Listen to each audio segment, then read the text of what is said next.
What's going on, everybody? It is Chris Aiken from the Classic Metal Show, as well as AFTERSHOCKS TV, and just wanted to remind you before we get to this next episode that my first ever book, Little Victories, A Tale of Divorce, Debauchery, and Finding Happiness, is still available on Amazon.com and at my website, Chris Aiken Books. If you're going through a divorce or a bad breakup or whatever, this is going to be surprising because it's not just me telling dick jokes, but it's a fun book, but it's a very heartfelt book, and it's one that, yeah, if you've gone through anything ugly, you can definitely relate to it, and maybe it'll help you get through it if you're going through it right now. So check it out, Little Victories. It is available now, Amazon.com or Chris Aiken Books. Know what else is available right now? This episode that you actually came here to see.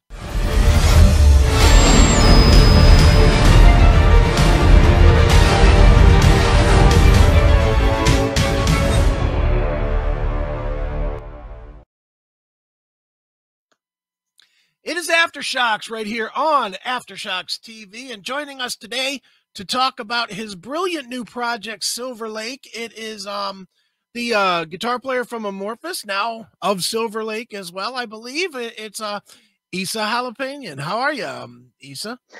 Yeah, I'm doing fine. It's always nice to hear how people pronounce my last name, my surname. And it sounds almost like people are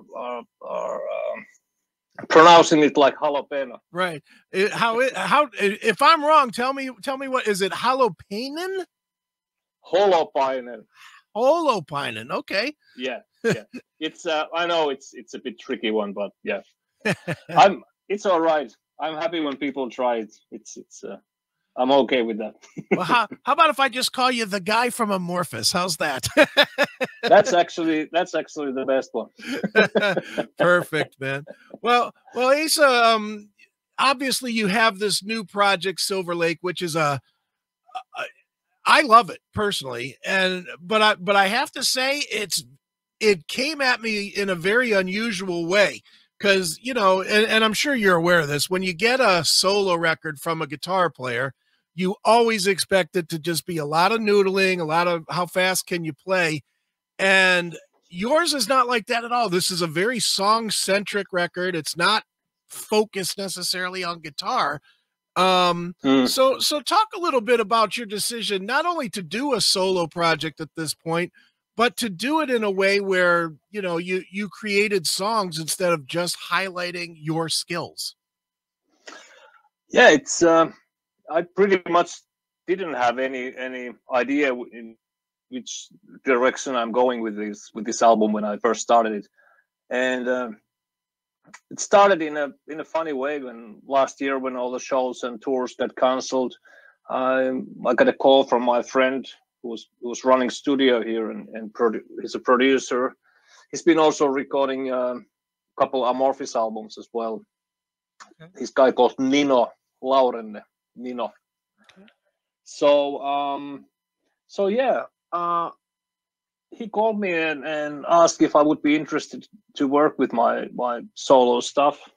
And now that it looks like that I'm not going to be busy when it comes to touring, and I was really open for that because I had that idea in the back of my head for years, but I didn't have any time before. And I had a couple songs on my hardware that I took him, and he listened them, and he thought immediately that these are really cool songs, but we are not going to do an instrumental album, and right. And you need to find singers for these because the songs are solid songs for verse lines and chorus lines. So yeah, I pretty much started to think about who I know, and of course I took a little care about what kind of vocalist I need for these songs. Those songs actually became Sentiment, Ray of Light, and Promising Sun. So Sentiment, as it is acoustic track and it's got quite emotional feeling all over, I thought immediately that I would love to have Jonas from Catatonia for that track. Sure. I sent him message and the song. He was super happy with the song. I was super happy. After a week or two, he sent me the demo vocals, what he did, and they were absolutely stunning. He did such a superb work with the vocals, and that's sort of gave me more self-confidence to start to like really work with the project. And then I took contact with Einar from Lepros, Björn from Soilwork, and those guys were also into the idea. They loved the songs. They wanted to work with the songs, and suddenly I had 3 songs sung by great singers, and they did amazing job. And from that point on, I knew that this is what I'm going to do with the album. I'm going to write songs for the singers that I do respect, that are my friends, that I like, and that's how it got started. I wanted to focus with the material so that I knew that these singers are going to be slightly different from each other, obviously. But I didn't want to do an album which is just like a mixture between different weird songs with the different vocalists. So I wanted to have sort of dynamic in the whole album. Mm-hmm. And you definitely do. Now, Esa, I'm curious, working with, not only working with vocalists that you really haven't worked with before, but doing it remotely because of the pandemic. Yeah, I have to imagine this was a complete learning curve for you, no? Oh, yes, it was. From one perspective, I had to write songs, and that sort of goes into the right key for these singers, because the singers, they obviously operate on different key level. And another thing was that all these vocalists, they work in very different way. Björn and Jonas, for example, they are singers that want to do everything themselves: lyrics, vocal lines, vocal arrangements. And then I had vocalists that I had to pretty much do all lyrics, vocal arrangement, guidelines for vocals. So that was a lot of work to do. Every song was like doing one mini album inside the whole album, if you know what I mean. It was there was a lot to do, but luckily we got all the time we needed, and last year I pretty much used for writing for Silver Lake and arranging for Silver Lake. Sure. And let's dig into the record a little bit. The song Inner Solitude, which, obviously you had no problem working with that vocalist, since you know him well. Did you write that with Amorphis in mind, or was that something completely different, where both you and Tommy could try something a little bit different? Well, I wrote it to having Tommy in my mind. I knew that I want to have Tommy on one of the songs, and I think writing for Tommy was probably the easiest thing to do, because the whole songwriting process reminded me a lot of like, obviously writing for Amorphis. And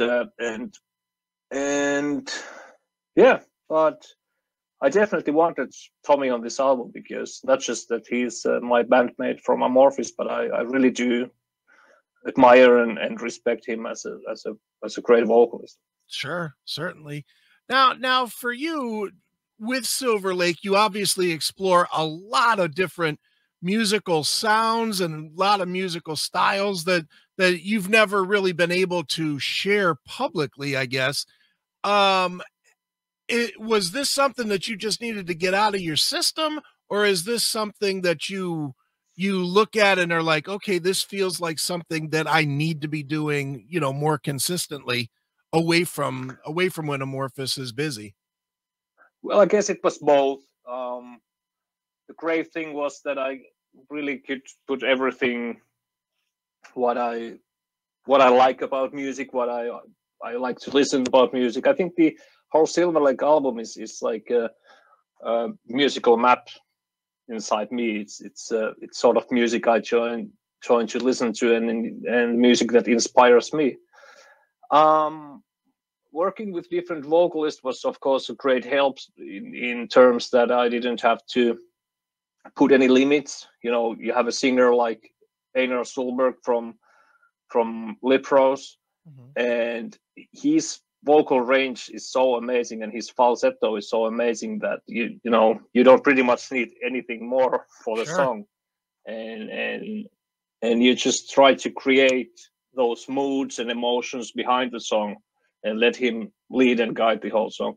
So a lot of those great things, and Storm, for example, it's actually very drum and bass and vocal driven song, and I only added some distorted guitars for chorus lines. There's very subliminal delay guitars in chorus as well, and then I played underneath Håkan's vocals, some nice guided clean guitars, and great fun to do. I didn't at any point I didn't think about that I'm doing a guitar album, or I should take care about that. This is a album made by a guitar player. That was something that Nino, my producer, told me at some points that, hey, come on, you need to record a little bit more guitars here. You have to remember that we are making the album by a guitar player. Certainly. Well, you mentioned the song Storm. That's obviously the single that's out there and the video that's out there. A great video. Makes me long for the summer, to be honest, just seeing all the summer waves and stuff. So talk a little bit about the video, man, because it really is a great video. Yeah, it's directed by a Swedish director called Ove Lingvall, and we worked with him before. He actually shot a video for Amorphis Silver Pride, and that video we did in Helsinki. But I contacted Ove again, and because he's a great friend of Håkan's, I knew that that would be the easiest way to get Håkan on the video. So yeah, Uwe spoke with Håkan, and they had this crazy idea to go over to Canary Island and to shoot the video. I wasn't there. I was obviously shot against green screen, but yeah, those guys went there, and the funny thing is that Håkan got so excited about Canary Islands that he moved there. He lives there now, so okay. He doesn't live in Sweden anymore, right? But yeah, I just trusted Ove, and he told me that he's got this idea about the perfect views in perfect locations in Canary Islands, and it looks stunning. It could be a travel agency video, but I love it. Sure. No, it's definitely a fun video. Now, Esa, and you may not agree with this, but for me, I've always considered Amorphis as a band that really the sound is defined by all of you, not just you or not just Tommy or anybody. But I have to admit, listening to Silver Lake, I really start to understand how much of a stamp your guitar playing and sound has on the band. Do you see now that you see yourself working away from Amorphis, do you see how important your sound is to Amorphis? I don't see. It's for me. It's really hard to see that, because I know that for sure, because I'm also a songwriter in Amorphis. My fingerprint can be heard, or my DNA can be heard on the Silver Lake and Amorphis, and there are some similarities, but yeah, of course, it's a great compliment what you said, but that is definitely something that other people have to say to me. I don't I don't realize that. You're not taking the credit, right?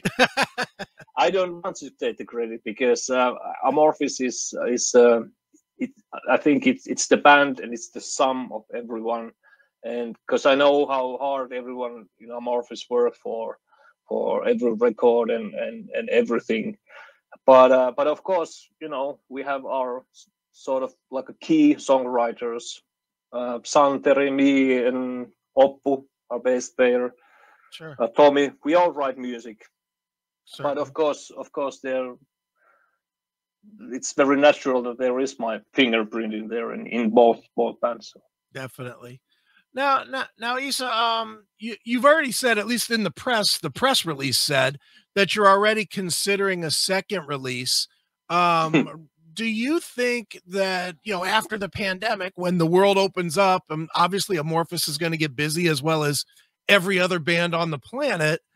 Do you think that there's going to be time to pursue and properly put together a second Silver Lake release? I think we would need another plague or pandemic for that.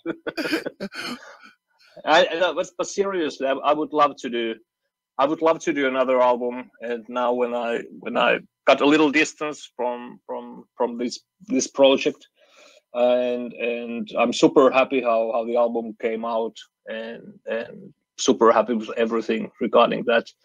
And of course, absolutely, I would love to do another one, but it would take I would need to have like another half a year or so to even start to think about making this kind of an album. And of course, cooperating with other singers when the world opens again. Right. I guess every musician will go on tour and they will be super busy next year. So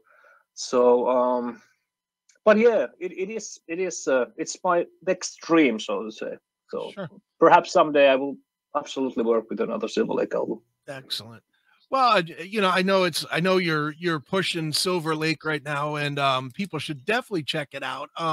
But what if anything is going on with Amorphis? Have you guys started writing, or have you guys kind of taken the pandemic to take a break from the band, or where are you guys at?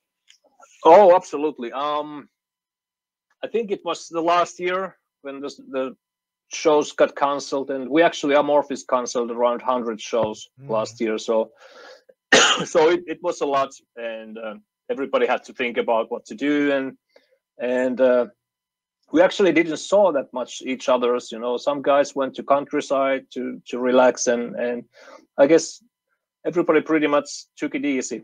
Sure. Which in the way I think was a good thing, because constant touring and starting to write another album after touring, it's a bit stressful.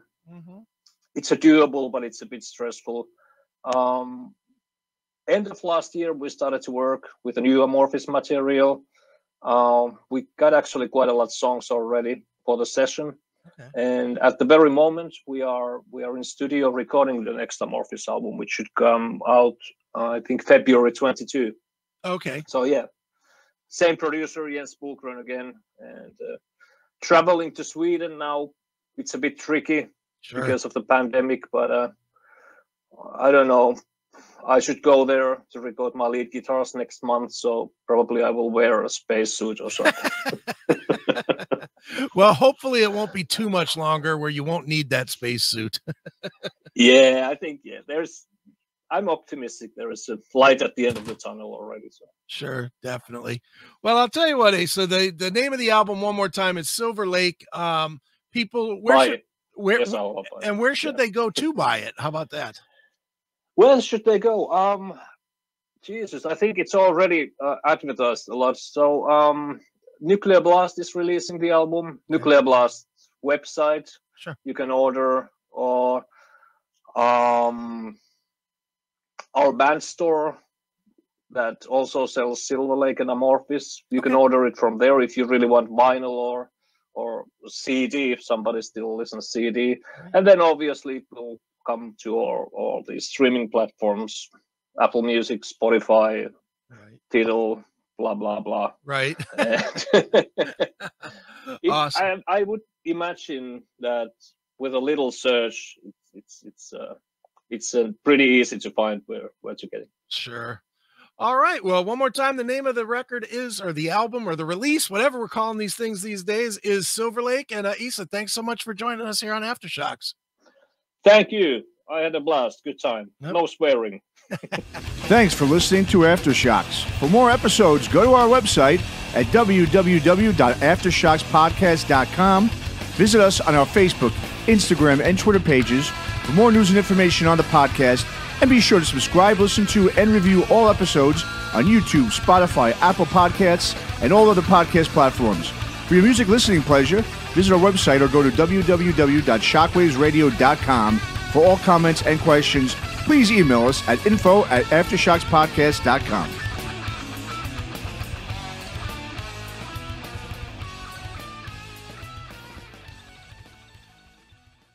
All right, everybody, another great interview right here on AFTERSHOCKS TV. And before we go, just want to remind you one more time, make sure you get over and subscribe to the CMS Podcast Network, cmspn.com.